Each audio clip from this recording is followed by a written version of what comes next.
everyone, and welcome to episode 468 of the MTGGoldfish podcast. I'm Seth, probably better known as Saffron Olive, and we have the full crew here this week. Kicking things off with the owner of MTGGoldfish, Richard. How are you this fine Monday, Richard? Good morning, Seth. Oh, I have a good story for you. I didn't know the playoffs were happening. Oh God, I wish Yeah. they weren't. But I then wanted my to ask friend, him my about friend that. texted me like, "How was Seth feeling?" And I'm like, "I don't know. Seth is feeling great. What are you talking about?" He's like, "The Bills." I'm like, "The Bills? What happened?" I'm like, "Kansas City." Oh no, Seth. I'm oh, get Mahomed? I'm numb. I'm not. We didn't even get Mahomed. We got very Bills. We missed the field goal at the end to tie it after driving down. It was like the most. I don't know if you ever saw when we How far were is that kids, field goal? like 42 yards or something. Oh like no, not was it absurdly like long. a It was- blizzard or something? Like what is the reason for there was this? a little wide bit of right. wind, It was but yeah, wide it right. was. I don't know if you remember 42 is a give me almost in 2024. That's not good. I don't.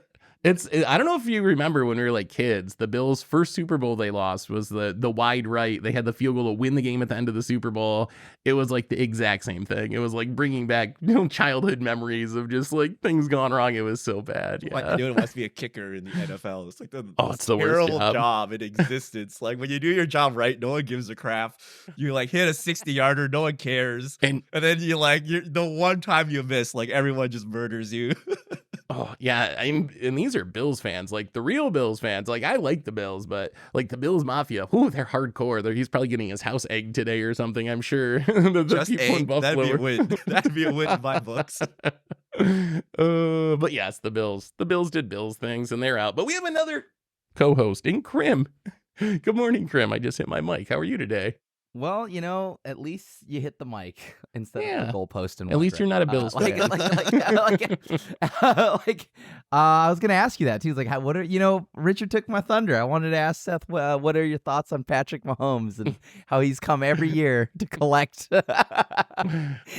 Next year's our year. Just give it time. Year's Next the year, dude. That's the Brady retired. And I went to. I didn't know the Chiefs got another bye week in the postseason. I didn't know that's how that worked. Hey, now it was a close game. It was right down to the end, but still, yeah, it was brutal. But anyway, today we're talking murders at Karlov Manor. We're right in the middle of spoiler season. We got a ton of cool cards and mechanics to talk about, so we're gonna spend pretty much the entire cast going over some sweet new murders cards. Before we do though, a reminder, if you need to sell some of your cards, our show today is brought to you by Card Conduit, and they're the easiest way to sell your Magic cards. If you ever get tired of the hassles of buy listing, you can skip them with Card Conduit. With their curated service, you can send in as many cards as you want with a buy list value of $1 or more and pay just a 5% service fee. And if you want to do a bit of work, you can use the sorted service where you list and sort your cards in advance and pay just a 2% fee. And either way, you're going to get a detailed report with the results and a fast payment once your order is processed. And you can even get another 10% off by heading over to cardconduit.com/MTGGoldfish. Card Conduit, they're the easiest way to sell your Magic cards. So thank you to Card Conduit for supporting the show. And let's talk some Magic. And before we get into these spoilers, and we got a ton of them, what do you guys think of the set overall so far? We're like a week into our 2 weeks of spoiler season. I think we have more than half the set though at this point. What do you think overall, Grim? Where are you at with Murders at Karlov Manor? I just keep getting more excited for Standard, and so now I think like after seeing the set, I'm definitely gonna make my way out and get a little sweaty in Standard and Paper. I'm feeling it. I haven't felt this good. I haven't felt like this much excitement seeing a Standard set hit Standard. And it's funny because I think some of it is unintentional. You know what I mean? Like the set that is like here now, some of these should have rotated, but because they haven't, there's so much here that it just has me foaming at the mouth, filled with excitement. So this set's looking pretty juicy so far. Crim sees a Mana Leak and he's like, Standard's back. I'm also we're back at it.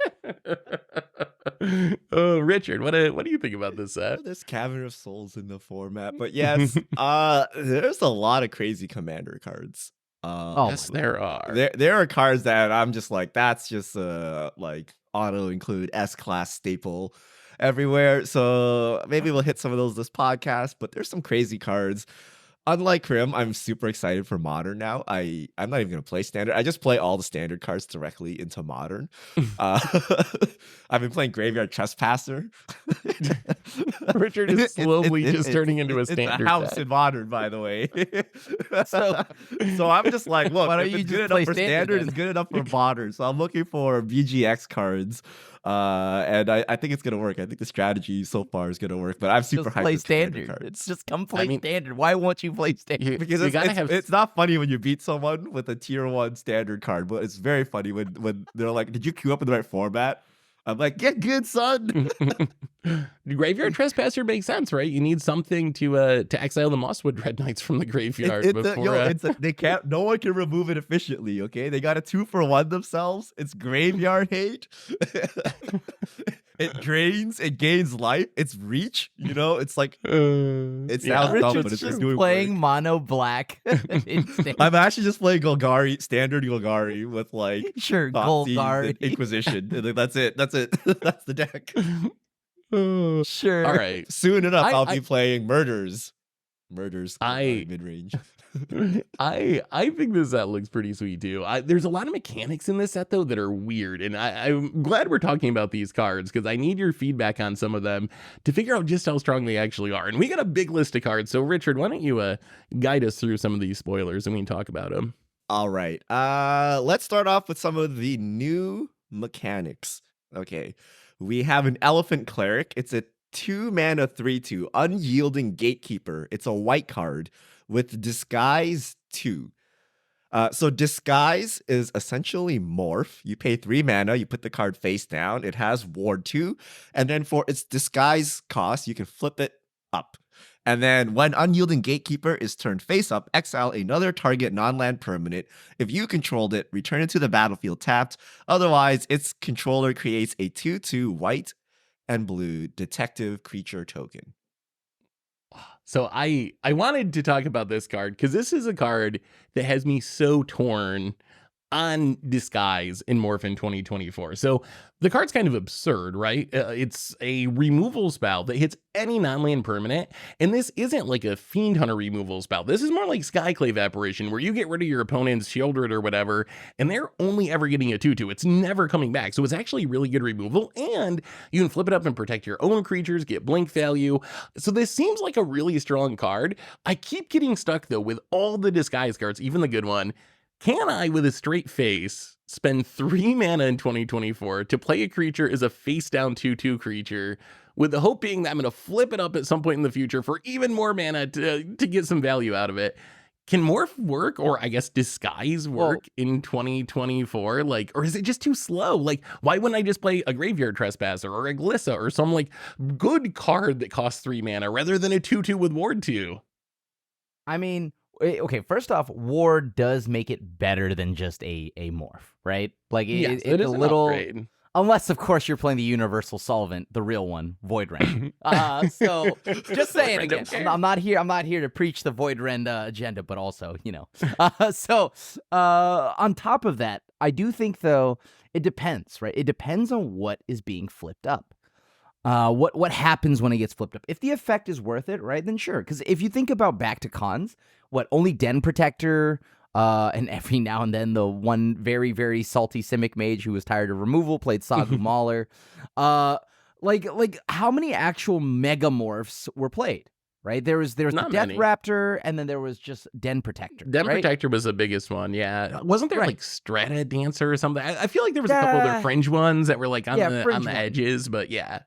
And I mean, granted that you could use that argument to why maybe these aren't good in 24, but like I'd like to think that maybe 1 or 2 of these, whatever comes out of this set, 1 or 2 of them will definitely make its way into decks. What do you think, Richard? You guys are smoking. I'm about to play this in Modern Anzrag. Oh my! like, are you kidding me? First of all, if you just play it face up, it's a 2 mana 3/2. It's like respectable. And for 5 mana in one shot, you can remove anything. Anything, right? It can be a 10-drop, it can be a 1-drop, it can be whatever you want it to be. So it's unconditional removal at 5 mana.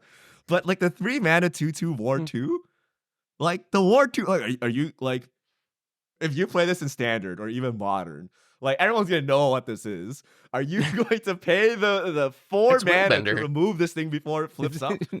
Right? Or the 3 mana? Like the War 2 is kind of relevant, right? It's kind It of is. like I don't know. Like I feel it's actually relevant here. And It like is. late game, if they decide to do it, you trade up, right? You do 3 mana to play this face down, right? If they have a 1 mana removal spell, 2 mana ward, that's 3 mana. You guys are equal. If they use anything above that, you're trading up. So this card, I think, is good. So- I'm trying it. What do I cut? Do I cut Tarmogoyfs? I don't know. What do I put? But I'm trying this. This is 5 mana unconditional removal. Think of it as Yeah. a 2 mana 3/2, where you randomly, if you need value, can play for 5 mana to remove something.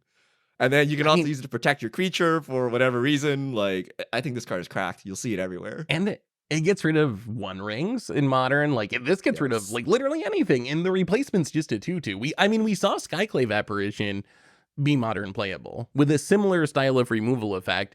This one's like technically more mana, but you get the upside, like Richard was saying, where you can just run this out on turn 2. So I think that's a very good point about the ward. Even in Standard, Morph would be stone unplayable, I think, because of like cut down. Like they're 50% of decks are running cut down. Like if all your morphs are just getting cut down every time, but if your cut down costs 3, that's actually a lot more palatable, right? So I think you might be right that the ward might be what makes this Children's mechanic work. Edict, another Crim specialty, is in the format. So you can trade up.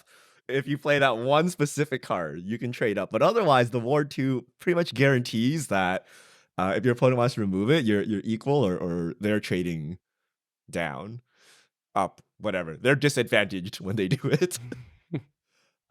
Next card. How about the case mechanic?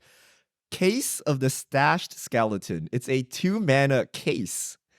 That's a new type, right? That the Tarmogoyf just got It a is. little power up here. When this case enters the battlefield, Wait, is it? create a 2 No, 1 it's a still an subtype. enchantment. It's a subtype, Yeah. so it's not going to grow Oh, away, yeah, yeah. unfortunately. Oh, It's I still got an excited, I got enchantment. excited. Yeah, I mean, it's like a saga. I'll let you I got house excited. rule I it, got Richard. excited. I'll let you Here we house go. rule it. When this case enters the battlefield, create a 2/1 black skeleton creature token and suspect it. So when it's suspected, it has menace and can't block. To solve, so you solve cases, you control no suspected skeletons. So if unsolved, solve at the beginning of your next end step. And then solved and 2 black mana, 1 and a black, sacrifice this case, search your library for a card, put it into your hand, then shuffle, activate this only as a sorcery. So all that to say, it's an enchantment that does something on ETB, creates a skeleton. There's a condition you need to meet. When you meet the condition, it becomes solved. And then when it's solved, you get some effect. In this case, you get to sack it and do a little tutoring. But it's also like, so is it as soon as the condition is met and solved, you can do the third part? So- Or is it It So solves the at the beginning of solving- your next end step. Yeah, so the next end step after you do whatever you need to do to solve it, that's when it becomes solved. So you are going to have like a 1-turn delay essentially with You this need to one. So you like, untap get the this, skeleton, essentially. the Yeah. skeleton dies, it'll solve on your end step. Your next turn you'll be able to pay 2 since you only do this as a sorcery. I mean, I really like the mechanic, right? Like it kind of calls back to Sagas a little bit, which is one of the coolest like things they've added to the game in the last few years. It also reminds me a little bit of like a Hearthstone mechanic where you like are essentially doing the same thing. I think it was called quests in Hearthstone, whereas like if you do enough of this, then we'll give you this. So it kind of reminds me of like the Magic Saga version of Hearthstone's quests. It's really cool, right? These are all these little mini sub games that really push you in a direction. This one is pretty straightforward. You play the skeleton, eventually it's going to die, and then you get a demonic tutor out of it. Seems pretty reasonable, right? Cram, like how good do you think this card is for standard? How big do you think the suspecting thing is? That's my only concern. You can't really block with the skeleton. Is this like a sack deck card? Can you play this in generic decks and just trust that eventually the skeleton's going to die? Or do you need a way to like sack it to get to solve the case? I mean, it's still, at the end of the day, 4 mana, right? Because then, like, once it is solved, first off, I have to have sack outlet and then solve the thing, and then I get to pay 2 more mana at the next end step or whatever, then to get the demonic tutor. To get right? the demonic tutor, yeah. So if that's the case, I don't know if I like this one that much. This is more of a commander card to me. I think this one, I mean, like, you get a 2/1. Like it has menace, but menace. One doesn't even count, does it? Does that count as a But body? menace. I mean, mostly you want it to I didn't know die so you you were can acting. tutor with it. Because, like, you know, like we still have like Tenacious Corn Dog. We still have, you know, things like that, like creatures that are pretty solid at the 2 slot right there. And I don't know what you're really tutoring, right? Because like Beseech the Mirror was another tutor that was super hyped, and Yeah. that's really only good in older formats. So I don't know. I maybe I'm wrong, but as of right now, this just doesn't look like anything I want for standard. It looks more like a commander card to me. What about in Commander then? Like, is this like a staple level card? Is this like my budget demonic tutor that you can just jam in any deck? Or you gotta be skeletons? Are you a skeleton? Is this a skeletal ship card? Like, where does this card fit in Commander? I mean, Skeletons definitely is nice, but it's just a nice tutor, right? It's a tutor that gives you a body. Like, why not? It's a cute little, I don't know. It's got a lot of fun if you're trying to do some clues and you want to theme your deck. But yeah, it's pretty much going to be a budget demonic tutor that you're going to like broadcast to the whole table. I would just play the 4-mana tutor, whatever it's called, diabolical tutor. Like there's like a million, like for 4 mana. But you don't Like, get a body. Every tutor's on the table, so I don't see the point of this. This is one of those things that Tomer will be like, well, you put in a skeleton deck for synergies. There's like no synergy. It's just a bad tutor. You play vampiric tutor, you get the skull art to call it a day. Like, I would not play with skeletons. It's so bad. Well, it's actually very bad in skeletons because you will just have skeletons and you'll never solve the case, right? They're like, oh, well, that's true. It is killed this body. I don't know. There's 80 skeletons. Which body are you talking about? This is actively hurting your skeleton. It's actively hurting your skeleton plan. No, it's not that bad because it has to be a suspected skeleton. Oh, so that's unless your true. commander opponent is like playing something that makes it a suspect, you're kind of okay. But yeah, that is a little bit awkward. So you wouldn't even at least like a 2/2 or something, or a 3/3, Yeah. or I don't know anything. Or If it was- the tutor effect should be free. But in Commander, this reads like hold up 3 mana for opposition agent. Here we go. Right? Like this is like suspending a tutor, right? Like you don't want everyone to see that you're about to tutor and pop off. Right? Like if you have a combo piece, you're like, well, I guess what is he gonna tutor for? Obviously. Right. So you don't want Yeah. people to know you have tutors ready to go. So that's kind of Would bad. this card be broken if it didn't cost any mana on the third chapter or whatever, the solved part? I don't think so, it's gonna right? be pretty mediocre. I'm gonna be a lot, It'd probably a be lot better fine. though. Yeah. Yeah, I kind of wish the skeleton was like a 3/2, especially since it can't block. Like it would be better if it had more aggro stats, I think. Yeah. All right. Let's move on to the cloak mechanic. Vannifar Evolved Enigma. 4 mana Simic legendary creature, elf ooze wizard. Did Vannifar become an ooze? What happened? At the beginning of combat on your turn, choose one. Cloak a card from your hand. Put a +1/+1 counter on each colorless creature you control. And cloak is just manifest? Yeah. Except Ward 2, just like the other upgrade. You get to manifest, This is like but Mega it's got Morph. Ward. Like, are these like the laziest mechanics? It's like Mega Morph. Like, Yeah. Granted, I mean, it actually for makes it Ultra Mega Morph. Morph was kind of useless because the +1/+1 didn't help, but the Ward 2 helps a lot, as we talked about earlier, but it feels so lazy. Choose your It flavor of morph. That's fine. But you know what? Let's not be surprised. It makes sense in this set, right? It's flavorful. It's the mystery set. Come on. It does. Once I saw it, I was like, okay, yeah, that's very obvious for the mystery set. So the flavor does work, although it is kind of funny that our big mechanics are like manifest redone, morph redone, delve redone. Everything is like a twist on another mechanic in this set. What do you think about Vannifar the card? So there's, what's the card? Scroll of Fates, I believe it is.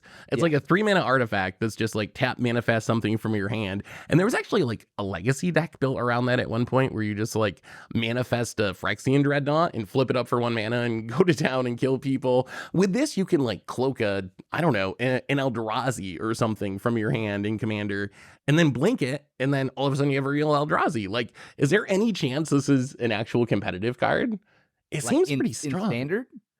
Well, yeah, in standard. What do you think about? Is there a chance this works in standard? In 60 card, I think that this is probably decent.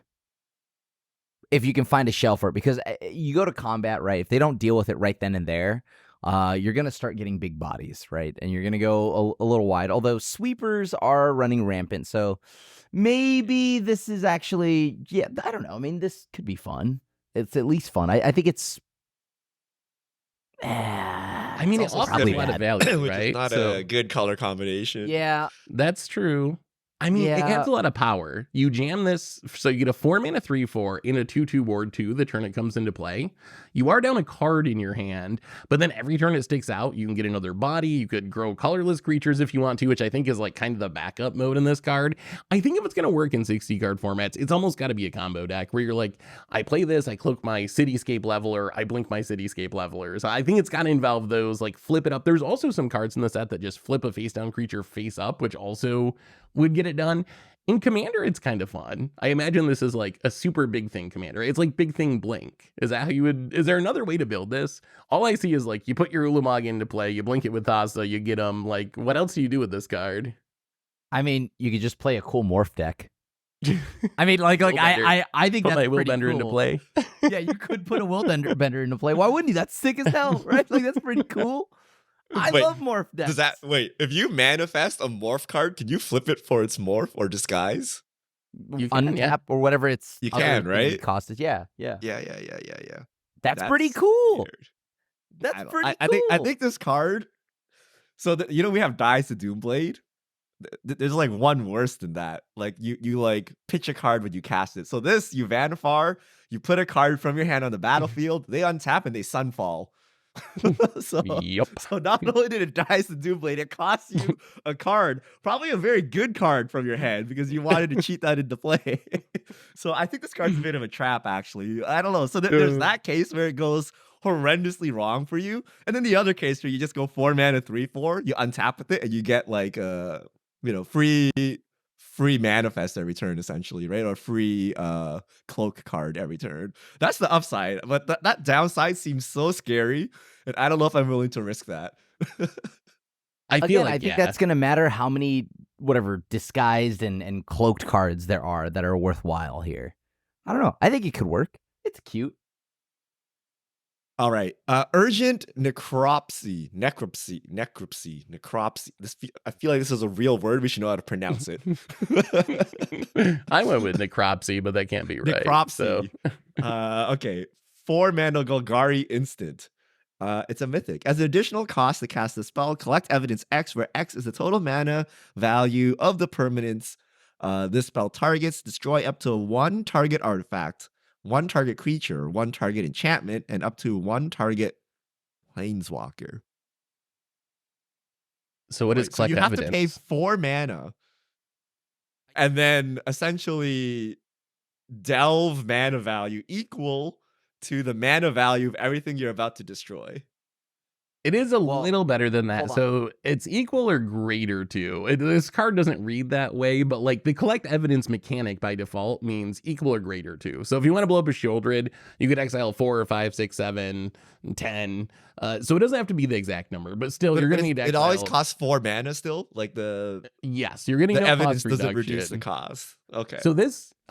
I'm so torn on this card. This is one that Richard, and you're the rock player. Like, is this card good? So on one hand, it's just straight up 4-for-1, right? It's like a 4-mana instant speed casualties of war minus hitting a land, which is a little sad. But like the effect is ridiculous. But what happens if you, I don't know, your opponent plays a Rest in Peace, or what if your graveyard's not full? You really need removal. This can do like literally nothing, right? This is a removal spell that won't always be a removal spell when you want it to be. Is this card busted or unplayable? Or somewhere in between. In modern, it's unplayable. I think in modern, this is unplayable. So it's a fake 4 for like. What are the odds that your opponent has an artifact, a creature, an enchantment, and a planeswalker to kill? Right, like most of the time you'll get 2 modes off, if anything. Right, and it's a 4-mana 2-for-1 that requires graveyard work, and then probably most likely not unheard of, dude. With it. It's not unheard of, dude. Like it's instant speed, right? There's a lot of things that are still. So they have format, a creature, right? Blood tokens, Fable, treasures, make the token. Okay, Fable's banned, but but yeah, there's like still just within like wedding announcement, right? You can also blow up like a random, like I don't know, like a clue token, and then you can blow up the wedding announcement. You can blow up the token or whatever, and maybe even pick off like a planeswalker. I feel like the planeswalker one isn't going to happen as much, but the first three, right? If I could pay 4 mana to pick off the first 3 things, I think that's pretty good. And I think that there's a chance that more often than not, I'll hit at least 2. But it's an I think that's investigate true, set, right? but So we're going to have a lot of clues sitting around. Yeah. So you can the probably get artifact's that. going to be free, right? Clues, blood, food. There's so many of Yeah. those. So you can always blow up one of those, even though they're pretty low impact targets. My concern is more like, okay, let's say you're living the dream, Krim. You got to get rid of that Shieldred and a wedding announcement and a Wandering Emperor. That's 11 mana value of cards. At least you got to exile from your graveyard. How big of a drawback is that? Is that something that kills this card? Because like that's my concern. Do you have to build around it? Is this only for like self-mill decks, or like in Modern, I guess it works with the land cyclers? You cycle a Lorenz Reveal. That's a lot of mana value into your graveyard, or a Generous or whatever. Like, what do you think? Can you just jam this? Like Golgari Midrange is a tier deck in Standard right now, a solid tier 2 deck. Can you just jam this in Golgari Midrange and get value out of it? Or do you need to be like, I'm building around this and trying to self-mill to actually turn it on? I mean, do you know a certain deck that has a bunch of things that cheats on resources that is currently 4 colors and plays these 2 colors? It would go right in there. Yeah, like, and I'm talking about the 4-color like ramp domain deck. Like the domain deck? Right, because like think about this. You quite often you'll just cycle or whatever, do that thing, the one that tutors for a land but makes a bunch of 3/3s equal to the basic land types you have, whatever the green spell is, right? So you just ditch that card, get your land, and that's already like what, 7 mana? That's Not that gets you pretty far. Like that gets rid of the Shieldred and the wedding announcement with just that. Yeah, exactly. If you get that, and like sure, if they have like treasures or something, that's free, right? You just pick that off.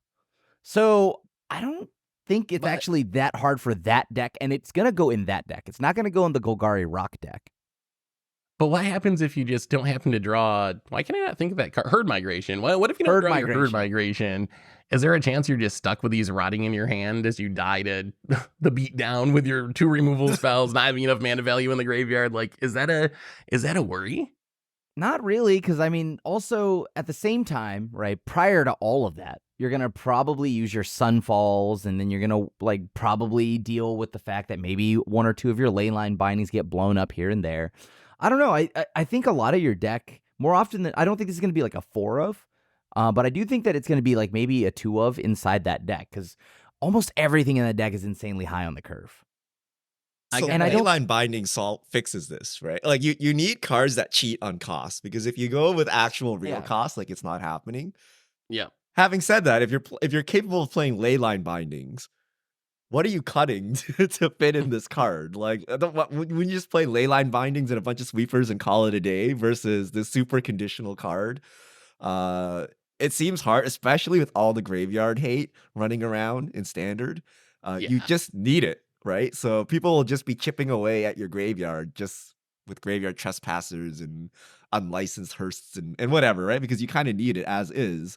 So this feels so conditional. And again, maybe you pick off a clue, but like they have to not have the mana to crack the clue, right? Like you actually have to get value when you pick off these things, or like picking off someone's treasure when they're already at 8 mana. Like, did you really accomplish anything, right? So I don't know that you're actually going to get more than 2-for-1 value with this, and that 2-for-1 even counts for anything, or it's just like the most terrible removal spell you've ever seen, right? Like a conditional Doomblade. I mean, it's no Void Rend, but like it's like when you just play Void Rend and call it a day. Like that's I do play Void Rend than whatever this is trying to do, right? But I mean, not everybody can be the gold standard like Void Rend, and I think this card is a solid. Like Fable would be the perfect case where this actually did something useful, right? But Fable's like you could pick off the Goblin token and the enchantment, and that the treasure that the Goblin made. You finally found the clean answer. This is the clean answer we've been waiting. And I bet you this is what this was for before they decided to ban it. But well, no, I think that was gonna rotate, but when this hit, right? Oh, is that initial rotation? Yeah. Okay. I think so, right? I gotta ask you guys about Commander with this card. Is this just a Commander staple? Like, you're playing Commander. a random Golgari deck. In Commander, stuff's gonna get in the graveyard, right? Or what about self-mill? You're playing with Drotha, like an actual self-mill deck.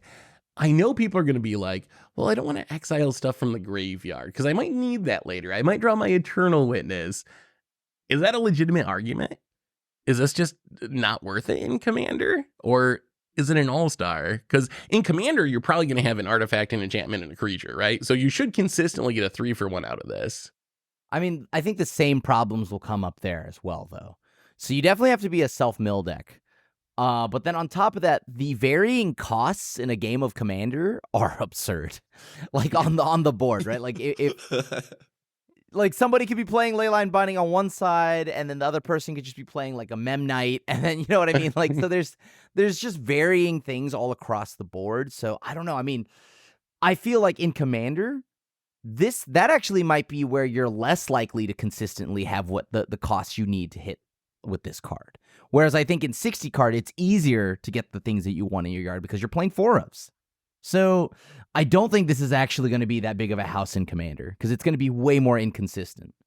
I mean, you just get hit by Sword of Body Mine, you're good to go. Yeah. Commander, well, A single like hit. by actually. turn 7 or something, you will have like enough mana value from just playing the game. So I don't feel the condition is hard. It's more that you need 4 mana at instant speed to fire this off. And when you fire this off, you're probably not getting the 3-for-1 you cared about. Right? Like someone's attacking you for lethal, you kill the thing that's attacking you for lethal, and then you pick off 2 random other crap that you don't care about, right? Like you might as well have played Swords to Plowshares or Generous Gift or something. We have these effects already. There's like a Gruul one. Like Hull Breach? Or what is it called? It's like destroyed Oh, enchantment. oh. destroyed Well, but that one artifact. you had to have every target that was listed. Yeah. This is Yeah. up. Well, Hull Breach, yeah. I think Void is the one that like has to have every target. Hull Oh, is Breach that the one? is like just 2 mana Gruul, blow up an artifact and or an enchantment, I think.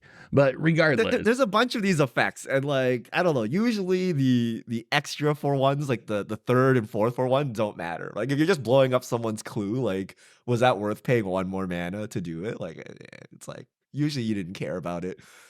So Today's show is brought to you by Shopify. We've been using Shopify for years to run our merch store, MTGGoldfishMerch.com. Shopify is the global commerce platform that helps you sell at every stage of your business, from the launch your online shop stage to our first real-life store stage, all the way to the data million order stage. Shopify is there to help you grow.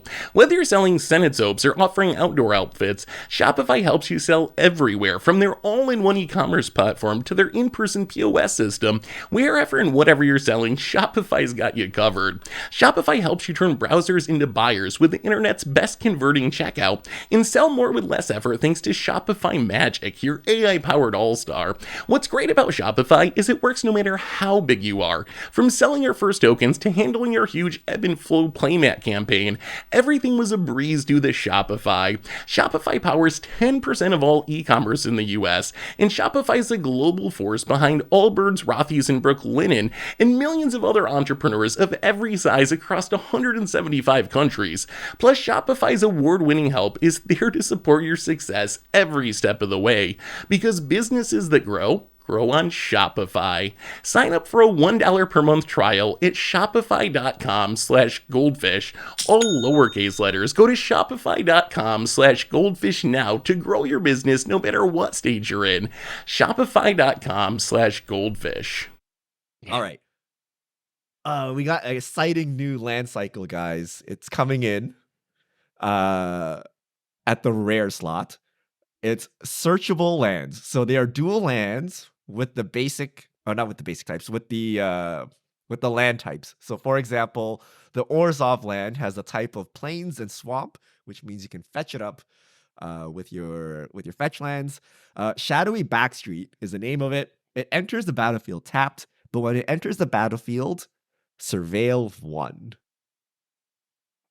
So basically, power crept temples that can be fetched. I think this is way more relevant than a temple, right?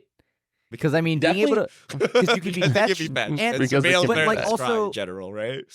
But yeah, like exactly. The beauty in this is that I can now fetch this land up, surveil at the end of your turn prior to mine or something, and like do some shenanigans, and maybe that gives me some value.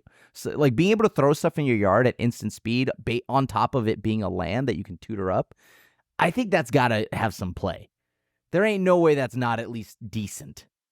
So it does always come into play tapped. So that's Yeah. kind of the drawback. So I think it's a big upgrade over the temples, right? Scry lands, they used to be kind of sweet, and now they're just kind of like outdated at this point, I guess. Scry 1, I don't even play them in Commander very much anymore. Very rare that I play. When they used to be staples, like a few years ago, I would always play the Scry lands.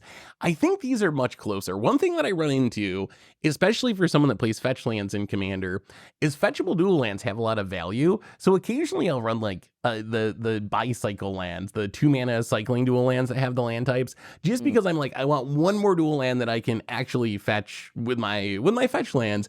I think this is the next best fetchable land past the shock lands. I think it's original alpha beta duals, shock lands, and then these, which I think means they're going to see a lot of play. Like, I don't think they're busted or anything, and they're definitely not shock land good, but I think they're good enough that I'll play them a lot in Commander at least.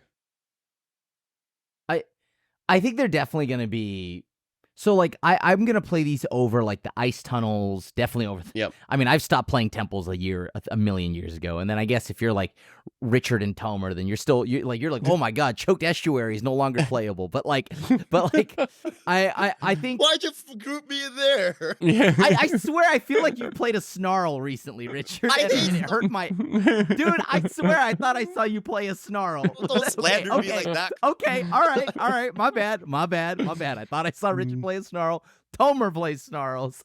But, like, I think these are going to be a staple land type, right? I'm now probably going to replace, like, my Smoldering Marshes or whatever with whatever the Rakdos version of this is. Because those Smoldering Marsh has the chance of being untapped. Let's not lie here, Seth. You know what I'm talking about. I've got 3 basics in my deck. I know. Like, too many. Those lands are basically snarls. Yeah, they come those into play lands are tapped all the time in always my tapped. decks. I don't Yeah. have enough basics. Yeah, they're fetchable lands that are always tapped. At least now I can for sure surveil, and that's huge. I think that's huge. Does this break anything in Standard, Krim, with Domain? So Domain's already the most played deck in Standard. I imagine that when WotC was designing this was supposed to be like the replacement for the Triomes, essentially, to give Domain another dual cycle with land types. But it turns out Triomes haven't rotated yet. They're still in the format. Does even more land type duels make Domain even more powerful, or does it not actually matter? I mean, okay, so yeah, I think this was definitely to try to make Domain work, but now just it means Domain's even more consistent. But that also means that Domain's mana base now is like gotta be in the dumpsters and like 4 turns behind, right? Like, yeah, it's even more it's got to lands. have one of those slowest like mana bases, unless they start spelunking everywhere. But I don't know. I think this is decent. I think this is decent for Domain, but I don't think it's gonna make Domain like, oh my God, Domain is tier 1 because of this. Domain, whatever its tier is right now, I think it's just going to be more of that. Also some upside in graveyard decks, I guess. Like, Surveilling's always fine, just like Scrying. Any deck can take advantage of it, but if you're trying to grow those Urborg Tarmogoyfs, Richard, Modern? Is this your new land cycle in Modern to grow your These are Tarmogoyfs? the most overhyped lands I've ever seen in my life. So Seth is correct. This is in contention for best fetchable lands after Shocks. It's either this or the cycle lands. However, that is still very low on the tier list of dual lands you want to play in Commander, because you got the Battle Bond lands, you got the slow lands, you got pain lands, you got triomes, you got shock lands, fetch lands. Like, your mana base is like capped out, right? Like, a tapped land is very bad for you, right? So there's always the dream of where you're just gonna end of turn like fetch up a shock, like enter tapped and then untap and play. And in that case, this is pure value. But there's also the dream where this is your opening hand, you have this and a Soul Ring, and then you're like, well, sad face. So you play this, untap, play Soul Ring. Like, a tap land is very expensive, right? It's really competing with like MDSCs, bounce lands, Vesuvas, like it's all these utility lands that enter tapped. You're competing with them, and I don't think the type matters unless you're on a budget. But these are expensive anyway, so like they're not even budget alternatives. So I would be playing basically everything. Like, maybe I think I've played a bicycle land like once in Commander Clash last season. Like, that might replace it here, right? And that's about it. I think they're actually most impactful in like 2-color decks. Yes. That's where I find myself ending up with the bicycle decks, where I'm like, okay, I'm in 2 colors, I got fetch lands. There's only so many decent dual lands in 2 colors, so they end up sometimes making the cut there. Once you get to 3 or 4 colors, then I think it's kind of off the table because you have so many more duels to deal with and so many more fetches. But I think like it does serve a role, and I do think they'll see standard play. Like in slower decks or graveyard decks, they seem very good in standard. So your control decks or whatever, they would take advantage of these, right? Graham, like Scrylands, or is Magic just too fast in 2024 to play tap duels in standard? Mana? Like think of it as adding a mana onto your S tier staples, right? So whatever, like Leyline Binding costs like 2 now, right? That's still probably pretty good. But like Shouldred costs 5 now, right? Because you have a tap land, right? Like that's a big deal, right? Okay, sure. If you have it in like the worst situations ever, yeah, okay. But like, I mean, think about how beautiful this is, like setting up your turns. Also now, remember, this is gonna play very nicely with the mechanics, like whatever, gathering evidence, yada yada yada. I think this is gonna matter with what's going on in this set. If there is any kind of evidence stuff, if there's a Graveyard Matters deck, these lands are gonna be great. And from a lot of the cards that are being previewed, it seems like almost every color type will have some form of gathering evidence. And I think this is going to be pretty important because of that. I think that the Surveil is not something to overlook. I do think they're a bit overhyped, yes, but I don't think these are bad in any way. Are people hyping these? Are these hyped? Yeah, there's Yeah. hype on it. Like you did, Seth. Did I hype it? Oh no. I hope I didn't come across. You're like, it's the best lands after Shocklands. That sounds very good. You know how good Shocklands are, Seth? Just so that's clear, I'm talking about for fetchable duels in Commander. Like just so that's clear, not in like standard or modern. You're like, or what? whatever. These are the next Shocklands? Bye. I No, heard from please Saffron don't Olive. do The that. next What did Shocklands. Saffron Olive say? Oh, hold please, on. I gotta please go don't back do to that. now. Temples are like Preemptive. 25 cents or something at this point. All right, let's get into some actual cards here. We have Anzrag the Quake-Mole, 4 mana Gruul. It's a legendary creature mole god. Interesting. Anyone could be a god now, including a mole. It's an 8/4. Hey, that's goals, right? That shows you. It's not even believe. indestructible though. Okay, so whenever Yeah. it becomes blocked, Other gods are untap each creature you control. After this combat phase, there's an additional combat phase. 7 Gruul mana. It must be blocked each combat this turn if able. So a very fragile god, but it's an 8/4. Yargle is 4 jealous, for 4. and you get extra combats. Is this card busted? Like, okay, so the Yes. stats are huge, right? Its stats are massive. It's an 8/4.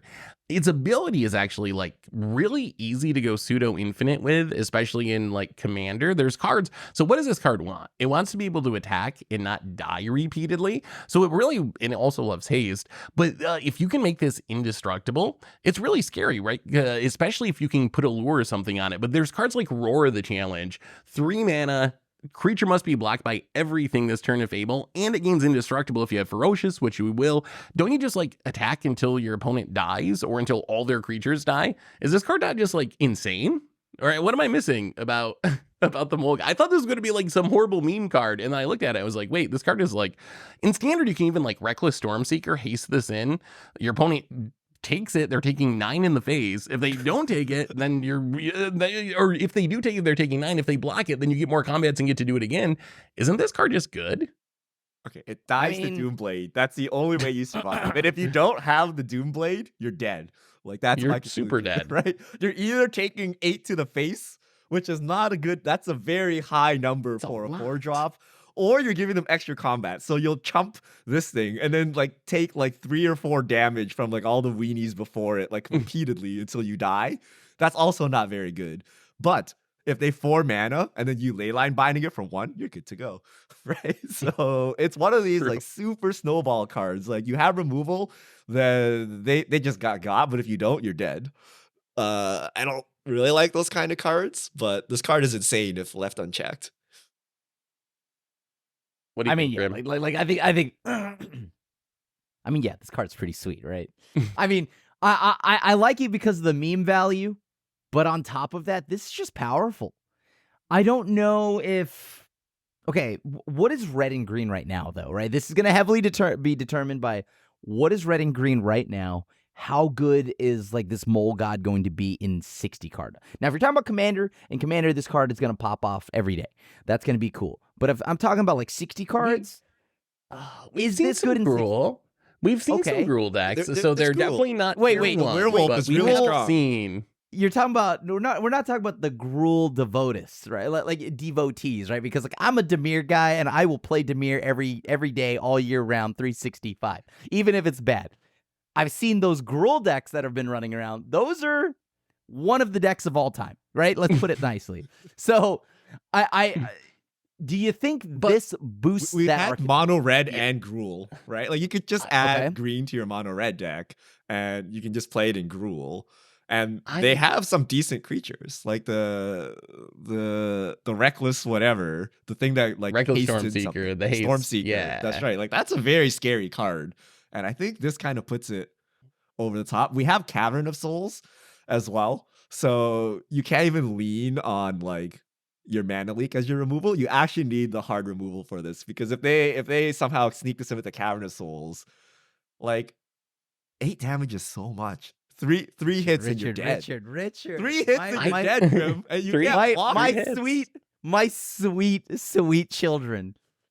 I have been hardened by the life that is a control player. You think Cavern of Souls is the what is my foil? Please, if it were that easy, What I'm saying is you need to answer this immediately, and Cavern makes a counter spell not one of those answers, right? So if you get the unfortunate draw of having counter spells, and they get the draw of Cavern of Souls, like you're mincemeat. That's unfortunate, right?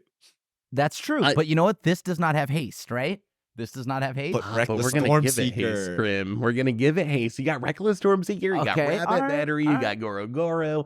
So I will say, Grim, to answer your question, there's not a tier Gruul deck at the moment. Green is kind of sucked in standard. Those are downsides. But I do think there's enough pieces and that the Mole God is strong enough that we might have Gruul be an actual thing because of this card. I'm very high on the possibilities of this card. So he makes the archetype. Okay. I think this is the reason to build like a Gruul haste deck. Yeah. I'm excited to see it, because this is definitely got the vibes though, right? Because remember, rotation has happened in their mind when they designed the set. So this means this is meant to be one of probably the pillars of aggro or whatever, the faces of aggro. But they currently have to deal with all the things now in Kamigawa that haven't rotated. So I'm curious. This is definitely designed to be a big card, right?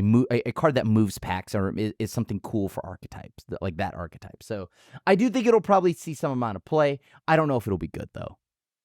Can I complain real quick? Is this even a god? Does god mean anything in Magic anymore? Like, nope. To me, doesn't god mean it protects itself in some way? Like, traditionally it was indestructible, but we've seen variants like come back as a land, MDFCs, like, but gods, that's what they do. They're somehow very hard to deal with.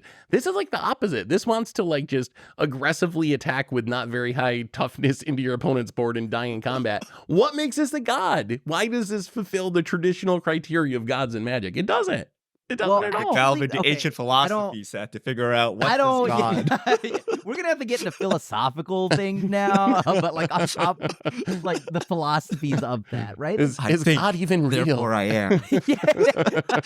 Seth started playing Magic, and now all of a sudden he's just out here questioning everything. Okay, no, like I do think that Magic has had other gods that die pretty easily, though. Have they not? No, I think they've all been hard to remove. So either they're straight up indestructible, or they have that like tuck on top. The ancient one. The ancient one. Wait, what's the ancient one? Wow, you forgot the forgotten god, dude. Apparently, that's what they wait. From Ixalan, the two. Is that actually a god? Yeah, that's a god. Yeah. Wait a minute. I know this card. I didn't know that was a god. Okay, God has no meaning anymore.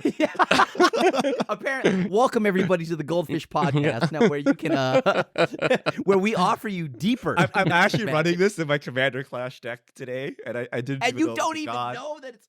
I had no respect for it. It's not even my commander.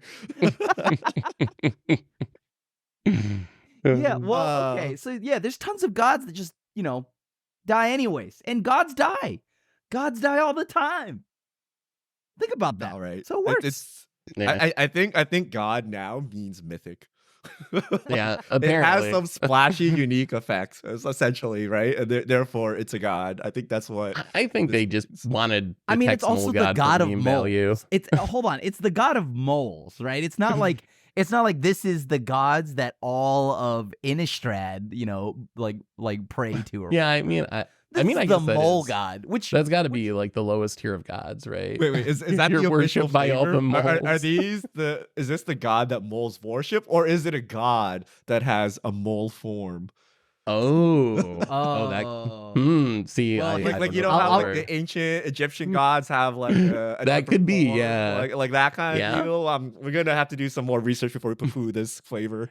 Yeah. All right. I just- Delney. oh god. Streetwise Lookout. 3 mana 2/2. Legendary creature, human scout. Creatures you control with power 2 or less can't be blocked by creatures with power 3 or greater. If an ability of a creature you control with power 2 or less triggers, that ability triggers an additional time. Best Panharmonicon yet, I think, as far as It is. actually being a competitive Panharmonicon. Makes me It's sad. It's only 3 mana. I have played more Panharmonicons than anyone in existence. Almost everything that works well with Panharmonicon has 2 or less power anyway. Like, you're playing these small creatures that have powerful ETB triggers, Muldrifters, Spirited Companions. And then the thing I love about this card is someone who's played a lot of Panharmonicons, those decks are very good at dirtling and like drawing a ton of cards with my Spirited Companions. Not very good at making the opponent die though. That's one of the issues with Panharmonicon decks is being able to actually kill your opponent. This lets all of your like Spirited Companions actually chip in for damage, mostly unblocked against most boards. I think this card is competitive playable, maybe even back to older formats thanks to Collected Company. And I think this is like the most Richard Commander card I've ever seen. Like, do you run this in every white deck, Richard?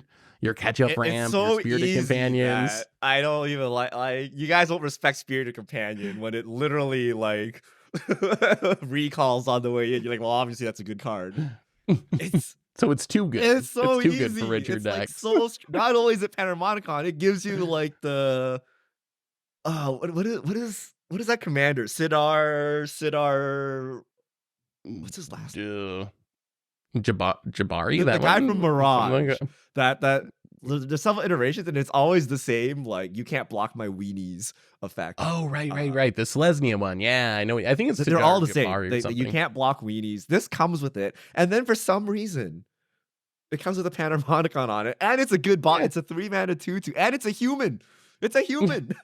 It's true. So I don't know. It's really pushed. This card is really good. Like I said, everything that triggers in white is like power 2 or less. Yeah. So I don't know. This is so easy, and it just like kind of makes its deck. Like you just play white weenie, you play this. The question is, what good instant speed pumping is there in standard? Is this can we like swing in with a bunch of wedding announcement tokens and then instant Oh. speed just lethal you with a pump spell? Ooh, I mean, Monstrous Rage is really good. I've died to that against Mono Red many times, so there What are does that some do? decent pump spells. I think it's Monster Rage, what's it end up being +4 altogether yeah. when you count the Wicked Roll on it for 1 mana. Yeah. Yeah, it hurts. I mean, is this good? So let's not lie here. The obvious shell is just white weenies, right? And I don't hear me out. I think it's a great commander card. It's going right into my humans deck. Does this card suck in mono white? Like, where does it fit Yeah. in? I Right? don't think it fits in hear me out. standard. Huh? I don't I don't know. think Though. it fits. What about There's like nothing that really triggers? Right? Like, So, whoa, Bishop Brutal Scarpet Cathar- draws you 2 planes. Brutal Cathar triggers twice. Oh, That's it does. huge. That's not bad. it's That's huge. also something that we hadn't thought about. Ward is a triggered ability, so this Yes. is also all of your face down stuff has Ward 4, which Oh. means your morphs Wait, are so- never dying. Wait, yeah, you can disguise. my you God. can swing in unblockable and then surprise, disguise, and Yeah. uncloak So you're or telling whatever me- and kill him. Ward can double the cost to 4 and still die to Void Rend? Technically, yes. Your Void Rend still gets the job done, Krim. No, worry, Krim's gonna be pushed out of the meta by the mole But- god. We don't have to worry about Krim. The mole god will take care of him. Do you remember though, like a year ago, there was that mono white deck that was just, it was like mono white control, but it was all spirited companions, ambitious farmhands, Lorens. Wouldn't it fit in something like that? Some sort of like mono white or like Orzhov kind of control-y mid-range grindy deck. You got Elish Norn and Sandard still. I'm gonna build it. It might suck, but I'm gonna build it. It depends how many creatures we get to trigger. I think Brutal Cathar has been the most legit trigger. Like Ambitious Farmhand is like, whatever. Even Spirited Companion, like if you just imagine Spirited Companion, you curve this into Spirited Companion, and you essentially skip like the first 4 turns of the game to draw a bunch of cards. Like, can you survive that? Like, that's very tough, right? So yes, there's value, but can you survive to make this work?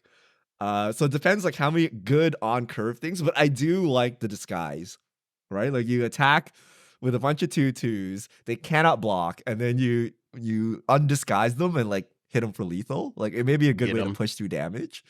So maybe that's the home. But it's crafting commander. That's all that matters. Did you know that it's gonna be so good. The Pride of Hall Clade works with this card? The 2/15. Oh, yeah, technically you were right. All right. Well, I got okay. Speaking of commander, I got to get your opinion on this. Archdruid's Charm. Okay, triple green instant. Woo! Choose one. Search your library for a creature or land card and reveal it. Put it onto the battlefield tapped if it's a land card. Otherwise, put it into your hand, then shuffle. The second mode is put a +1/+1 counter on target creature you control. It deals damage equal to its power to target creature you don't control. Mode 3, exile target artifact or enchantment. Is this the best card in the green set? card No. printed ever? A Modern Horizons card that just got added to a standard set? Hold on, what happened here? No, this card's sick, so right? incredibly. Is there anything absurd. it can't do? Did we forget something, Wizards? Fit in multicolor decks, I guess. The drawback is triple green, right? That's got to be the only drawback of this card. But assuming you can cast this, the card is ridiculous. Like it's instant speed, non-basic land ramp for 3 mana is something I didn't think Wizard was even print. This is the new cheapest way to non-basic land ramp, right? I guess crop there's rotation no is 3 cheaper, but mana you get a sack of land. ramp. Yeah.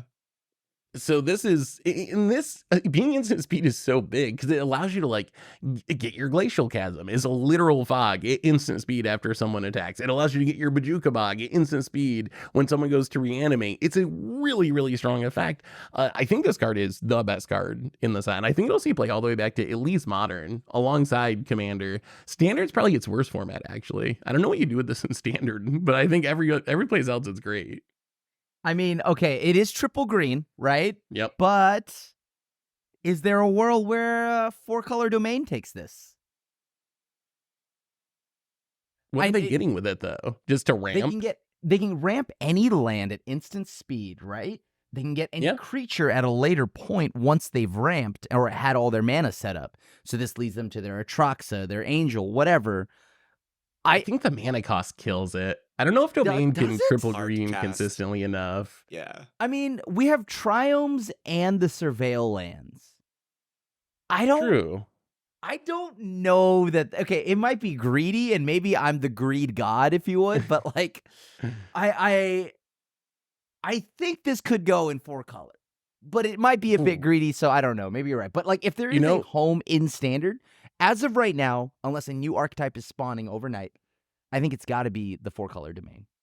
So I think the issue I see with it in Standard is there's just not that many great non-basics to get. Like, sure, it's ramp, but if you're just ramping and your land's not doing anything cool, you might as well top your Stomper or whatever. But once you get back to, like, in Timeless, you've probably seen the, like, Primeval Titan Field of the Dead deck. This card's absurd there, right? It gets your Field of the Dead. If you don't need it, it gets your Primeval Titan. It gets rid of the One Ring. Like, it does literally everything. It can be a removal spell. You know, Pioneer can grab Nykthos in the Nykthos decks. In Modern, it can be grabbing Tron pieces, potentially in mono green Tron. Triple green might be a little bit tough there too. Can grab Urza Saga, and then it does all that in Commander too, while getting rid of the One Ring and being a removal spell. This card's just busted, right? Is this the best ramp spell that's ever been printed? I mean, I think it's definitely up there, right? I mean, green at least. It's probably not Soul Ring good, but still. It's meant to be though, right? They're going to complete the cycle at this point now. If you're seeing this, You got Archmage's Charm. This is So we're like gonna see Archdruid's leagues better Charm. than Archmage's Charm, though. Okay, Richard. Like calm you could down. remove all you ever abilities. steal You a could remove the Ragavan, last- Richard? You ever steal a Ragavan? That feels good, man. You can because it's literally so there is no such thing as 3 mana non-basic land ramp, let alone 3 mana instant speed non-basic land. Like that card does not exist. So if it was just that alone, I would consider this one of the best cards ever made for Commander. But Yep. on top of that, you can tutor a creature, you can exile an artifact or enchantment, and you can bite. Not even fight, bite something, right? With a pump on it too. You get a +1/+1 counter for some reason. It's not even temporary. Like it's so overloaded for no reason. So this is one of the best cards, period.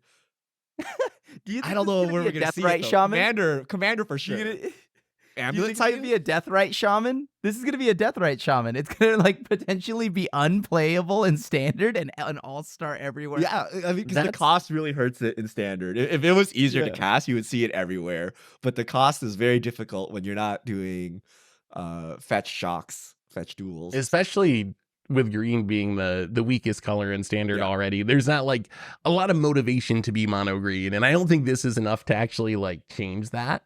But I do Yeah. think like the Lotus Field combo decks, like this is the way you find your Lotus Field. There's so many decks now that care about like I need this specific land to do my thing. Lotus Field, Trons, Nykthos, Cabal Coffers, and this is just a perfect way to find it with so much upside. This card. Do you think they're gonna finish it? I Mystic kind of hope they Sanctuary. finish the cycle now. I mean, they have to, right? In your like, 3 island deck. Oh god. Richard somehow 3 islands, triple green, no problem. We're doing it. Like, everyone needs to run Sanctuary. a lands toolbox deck now in Commander. Like that's how powerful these cards are. Like, why you don't even cast spells? You just make them as your land drops in 2024, right? Like it's actually insane. Glacial Chasm. Disgusting. Wow. Yeah, so Disgusting. good. This is the That's fairies protection actually right here. If you insane. haven't noticed, it's the fairies protection. It is. It's green to fairies pro. Wait Getting late till for there's that. a land that enters the battlefield and gives your creatures like indestructible or phases them out. And then you just straight up got Teferi's protection, like sitting right here as well. Ah, all right. Anyway, I think that's all that we got time for today on the cast. There's so many more cards that you should definitely go over to mtgpreviews.com if you haven't and look through this set, because it is ridiculously stuff full of really interesting designs. But good news is next week we'll have the full spoiler and we'll be able to talk about our top cards from the set. No fish mail this week, but Richard, one of these days we're going to get to some fish mail. How should people send that in for future casts? All right, send them in to @MTGGoldfish with the hashtag MTGFishmail or any other way, email, DMs, whatever, and we'll get to your questions on air.